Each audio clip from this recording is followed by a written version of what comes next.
de l'exposition Marilyn de Last Sitting, la dernière séance, est venue de la sophistication extrême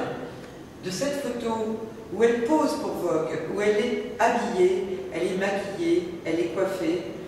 et où on comprend un petit peu au fil des photos de Bernstein que tout cela l'ennuie, elle est déjà passée à autre chose. Et en fait, ce qui est intéressant dans cette exposition, c'est de voir la progression dans toute l'exposition de ces quelques jours de travail ensemble, de ces quelques heures, et d'un partage entre un photographe, l'œil d'un photographe, et une femme, une modèle, celui qui est pris en photo. Et on a ici la pose figée, vraiment dans toute sa splendeur pour Vogue, dans toute la beauté de Marilyn pour le journal Vogue. Et puis il y a la liberté de cette photo, qui est en fait la dernière photo de la dernière séance,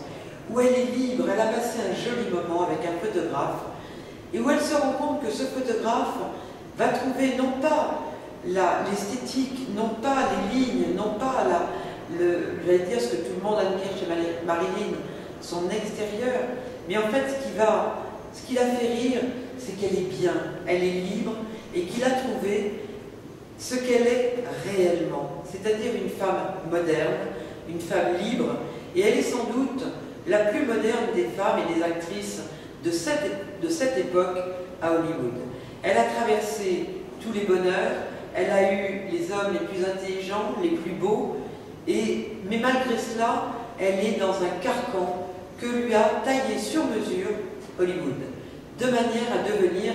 cette star, cette méga star qu'elle est encore aujourd'hui. Et alors,